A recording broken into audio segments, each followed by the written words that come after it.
سڵاتان لێ بێتەوەم کاتتان باش بینەرانی خۆشەویستی تەلەڤیزیۆنی کۆمەڵا لەگەڵتانین بۆ پێشکەشکردنی هەواڵەکانی سەر لە ئێوارەی ڕۆژی جومعە سەرەتا سەردێری گرینترین هەواڵەکان. ناڕزایەتی خەڵکی شارەکانی کوردستان و ئێران لە ئاسکە مینان، دەست بەسەرکردنی 7 کەس لە ناڕازیانی گوندی قەرەقشلاقی سەڵماز، پێبەشکردنی 5 بەندکراوی سیاسی لە مافەکانیان لە قزل حسار و مەشهد، ناڕوونی چارەنووسی شەریفە محەممەدی لە زیندانی سنە، چالاکی شۆڕژگەڕانی کەرەش دژ بە ئێدام، دیداری کۆمەڵێک لە معلمانی تاران لەگەڵ بنەماڵەی قوربانیانی فڕۆکەی ئۆکراینی، پلۆمکردنی 11 یەکەی سنفی لە ئیسفەهان و هێرشی ئەمریکا و بریتانیا بۆ سەر حوسیەکانی یەمەن.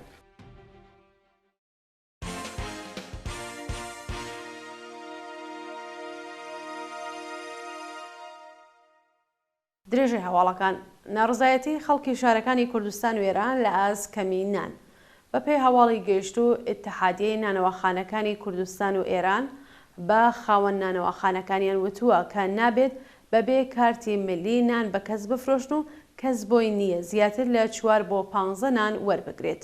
بەوتەی هاوڵاتیان وێڕای هەبوونی کارتی ملی ئەگەر بتەوێت بە کارتی بانکی پارەی نانەکەت بدێ ئەبێ کارتەکە بە ناوی خۆتەوە بێت.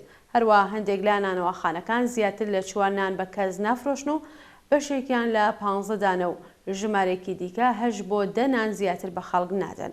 هەموو ئەوانە لە حاڵێکدایە کە بەرپرسانی ڕژیم بەرپرسیارەتی بڕیارەکانی خۆیانیش لە ئەستۆ ناگرن و خەڵک و نانەوەخانەکانیان ڕوبەڕووی یەکتر دانەوە. شایانی باسە کە کوالەتی نانەکانی زۆر خراپە و هەر شوێنێکی شار بە نرخێک نان دەفرۆشێ کە بووەتە هۆی ناڕزایەتی بەرینی خەڵک و کێشەی گەورەی بۆ چینی کرێکار و هەژاری کۆمەلگا ساز کردووە. دەستبەسەرکردنی 7 کەس لە ناڕازیانی گوندی قەرەقشلاقی سەڵماز لە ڕۆژانەی ڕابردوودا دانیشتوانی گوندی قەرەقشلاقی سەر بە شارستانی سەڵماز لە ئازدامەزراندنی کارخانەی خوێ لە نزیکی گوندەکەیان ناڕازایەتیان دەربڕی، بەڵام هێزەکانی ڕژیم هێرشیان کرێسەریان و 7 کەسیان دەست بەسەر کرد. بەپێی زانیاریەکان ناسناوەی 22 کەس لە خۆپیشاندەران بریتیە لە هاشم ڕەزایی، یوسف متەلەبی، تەوحید و مهدی مەلەکی، ڕەحیم تالبی، سەفەر ڕاعی، غوڵام مەلەکی، غوڵام حەقیقەت، قەنبەر ئەمانی، هدایەت ئەمجەدی، محەڕەم حەقیقەت، مرتێزا تەیاری، تەوحید ئەکبەری لەگەڵ دایکی، ئەحمەد پارسا، سوسەنبەر، سومەیە و ئێلناز عەلیپور، سەعیدە ئەحمەدی، لەتیفە مەولایی، ڕۆبابە عەلیپور و سوسان غەفاری.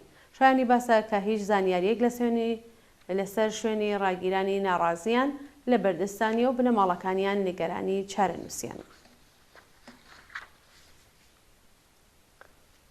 بەشداری بەرینی خەڵکی بانە لە مەراسمی ناشتنی تەرمی میرزا ئەحمەدی ڕۆژی پێنجشەمە 21 مانگی بەفرانبار خەڵکی بانە بەشداری بەرینیان لە مەراسمی پرسە و سەرخۆشی میرزا ئەحمەدی کۆڵبەری کوژرا و بە تاقەی هێزەکانی ڕژیم لە سنووری زەڵا کرد.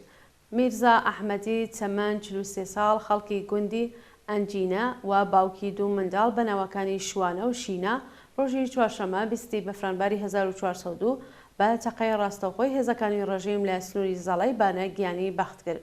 ناوبراو هەردوو گوێی ناشنەوە و لە کاتی کۆڵبەریدا دەنگی تەقەی سەرکوتگەرانی کۆماری ئیسلامی نەبیست بوو. لێدوانی دایە شەریفە لەسەر ئێدامی بەندکراوانی سیاسی لە ئێران. دایە شەریفە دایکی هەمیشە زیندوو ڕامین حوسێن پەنایی کە لە ساڵی 2018 زاینی لەلایەن دەستگای قەزاییە ڕژیمەوە ئێدامکرا بە بەدەستەوەگرتنی پلاکارد ناڕزایەتی خۆی لە سەپاندنی سزای ئێدام بەسەر 6 بەندکراوی کورد نیشاندا و خوازیاری هەڵوەشاندنەوەی حکومەکانیان بوو. لەسەر ئەو پوسترەی دایە شەریفە بەدەستەوە گرتبووی نووسرا بوو: لاوەکانمان ئێعدام مەکەن. ئێعدام حکمێکی نامرۆڤانەیە و ئەبێ لە ئێران بنبڕ بکرێت. هەروەها ڕوو لە حکوومەت نووسراوە بەچەک و پەتەکانتان ناتوانن ڕێگە لە گەیشتنی خەڵک بە ئازادی بگرن. ڕامینی منتان لە سێدارەدا، بەڵام هەزاران ڕامینی دیکە لەدایک بوو. ئەمەیە ڕەمزی کاروانی نەمرانی ئێمە. ئێعدام ڕابگرن. برینداربوونی 3 کۆڵبەر لە سنوورەکانی بانە و نەوسود. بەیانی ڕۆژی هەینی 22 بەفرانبار و ڕۆژی چوارشەمە 20 بەفرانبار سێ کۆڵبەر لە سنوورەکانی بانە و نەوسود بە تەقەی هێزەکانی ڕژیم بریندارکران. بە پێی راپۆرتی کۆڵبەر نیوز، مێرمەنداڵێکی تەمەن 18 ساڵ بە ناوی محەممەد ڕەشیدپور و خەڵکی بانە ڕۆژی چوارشەمە بە تەقەی ڕاستەوخۆی سەرکوتگەرانی کۆماری ئیسلامی لە سنووری کەندەسووری ئەو شارە بریندار کراوە. هەروەها بەیانی هێنی 22 بەفرانبار دوو کۆڵبەر کە هێشتا ناسناویان ئاشکرا نەکراوە بە دەستڕێژی گولەی جنایەتکارانی کۆماری ئیسلامی لە سنووری نەوسود بە سەختی بریندار و ڕەوانەی نەخۆشخانە کراون. بێبەشکردنی 5 بەندکراوی سیاسی لە مافەکانیان لە قزل حسار و مەشهەد. بە پێی راپۆرتی ناوەندەکانی مافی مرۆڤ، 4 بەندکراوی سیاسی مەحکوم بە ئێعدام بە ناوەکانی هادی سەلیمی، ئەنوەر خزری، خسرۆ بەشارەت و کامران شەیخە لە زیندانی قزل حسار و سەکینە پەروانە بەندکراوی سیاسی لە زیندانی مەشهەد لە مافە سەرەتاییەکانیان بێبەش کراون و لە دۆخێکی خراپدا ڕاگیراون. هادی سەلیمی، ئەنوەر خزری، خسرۆ بەشارەت و کامران شەیخە لە بڕواری 13 بەفرانباری 1402 لە ناڕزایەتی بە لە سێدارەدانی جاوود عەبدوڵڵاهی و ئەگەری لە سێدارەدانی خۆیان دەستیان داوەتە مانگرتن لە خواردن، بەڵام بەرپرسانی زیندان ئەو 4 کەسەیان هاوڕێ لەگەڵ 10 بەندکراوی دیکەی زیندانی قزل حساری کەرەج بۆ بەندی ئەمنیەتی کە بێبەشە لە هەر جۆرە ئیمکاناتێکی سەرەتایی گواستووەتەوە. لەلایەکی دیکەوە سەکینە پەروانە بەندکراوی سیاسی و مامۆستای زمانی کوردی خەڵکی خوڕاسانی شۆمالی کە لە مانگی خاکەلێوەی ئەمساڵەوە بۆ بەندی ژنانی زیندانی مەشهەد ڕاگوێزرا تاکو و ماوەی 7 ساڵ و نیو حکمی زیندانەکەی تێپەڕ بکات لەلایەن بەرپرسانی زیندانەوە لە پەیوەندی تەلەفۆنی لەگەڵ بنەماڵە و دەستڕاگەیشتن بە دەرمان بێبەشکراوە و پێیان ڕاگەیاندووە کە تەنیا بە زمانی فارسی ئەتوانی لەگەڵ بنەماڵەکەت قسە بکەیت. ناڕوونی چارەنووسی شەریفە محەممەدی لە زیندانی سنا.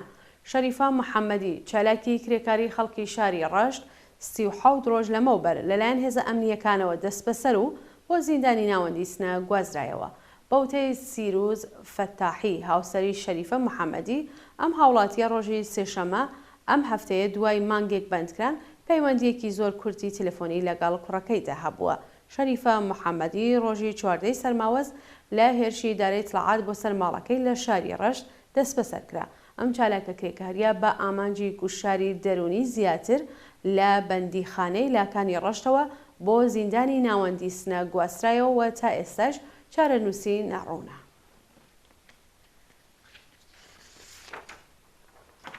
چالاکی شۆڕژگێڕانی کەرەج دژ بە ئێعدام. بەپێی ئەو وێنانە بەدەستمان گەیشتووە شەوی پێنجشەمە 21 بەفرانباری 1402 کۆمەڵێک لە کچان و کوڕانی شۆڕژگێڕی شاری کەرەج دیواری شارەکانیان بە دروشمی دژە حکوومەت نەخشان.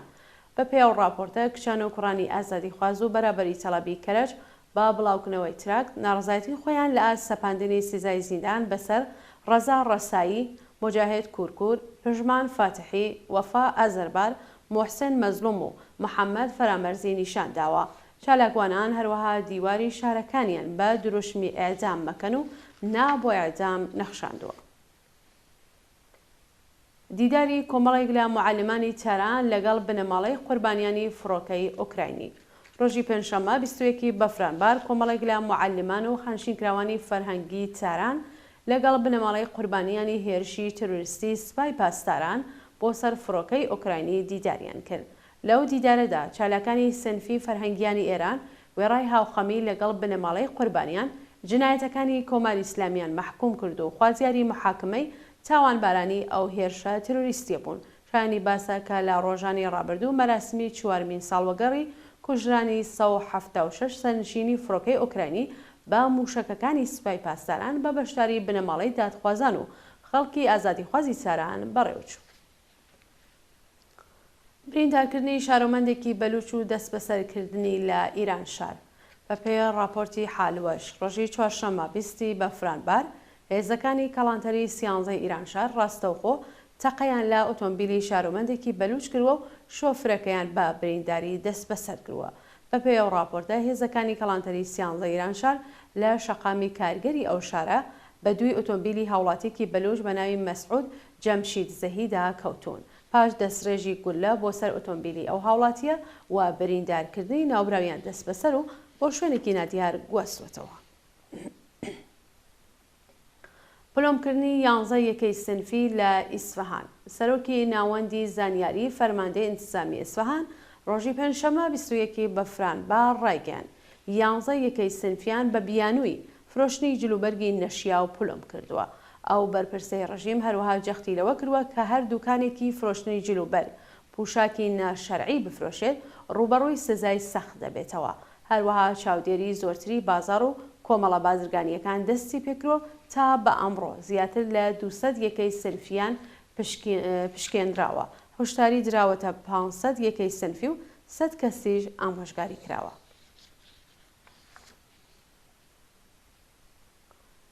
پەیوەستبوونی کشاوەرزانی فرانکفۆرتی ئاڵمان بە مانگرتنی کشاوەرزانی ئەو وڵاتە.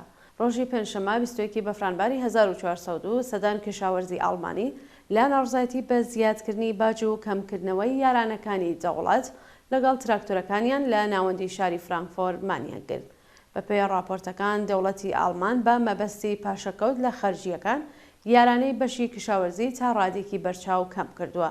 ئەنجومەنی کشاوەرزانی ئاڵمانی بۆ ڕۆژانی 18 تا 15 ژانویە 2024 بانگەوازی خۆپیشاندانی کرد. بەدوای ئەو بانکرانە کشاوەرزان لە سەرانسەری ئاڵمانەوە بە تراکتۆرەکانیان خۆیان گەیاندە بەرلین و ئۆتوبانەکانیان داخست. کشاوەرزانی ئاڵمانی بڕیارە ڕۆژی 15 ژانویە گەورەترین خۆپیشاندانی ئەو وڵاتە بەڕێوە ببات.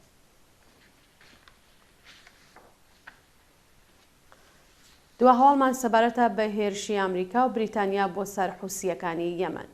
شەوی پێنجشەمە 21 بەفرانباری 1402 هێزەکانی ئەمریکا و بریتانیا 12 بنکەی موشەکی و پاهبادی حوسیەکانی یەمەنیان لە چەند بەندەر و شاری ئەو وڵاتە کردە ئامانج. بە پێی ڕاگەیاندنی وەزارەتی بەرگری ئەمریکا وڵاتانی ئەمریکا و بریتانیا هێرشەکانیان ئەنجامداوە و وڵاتانی هۆلەند، ئوسترالیا، کانەدا و چەند وڵاتی دیکە کاری لۆجستیکیان ئەنجامداوە. بەرپرسانی دەوڵەتی لە ئەمریکا و بریتانیا ڕایانگەاندوە کە 12 ناوەندی موشەکی و پەهبادی فڕۆکەخانە سیستمی بەرگری ئاسمانی و بنکەی نظامیان لە وەڵامی هێرشی حوسیەکانی یەمەن بۆ سەر کشتیڕانی و تجارەتی ئازادی جیهانی لە شارەکانی سەنعا، حەیدەدیە، سەعدە و زۆمبار کردووەتە ئامانج و ئەگەر حوسیەکان درێژە بە هێرشەکانیان بدەن وەڵامەکانیان چاوەڕوان نەکراو دەبێت. بینەرانی خۆشەویست هەواڵەکانتان پێشکەشکرا کاتێکی خۆش بۆ هەموو لایەکتان.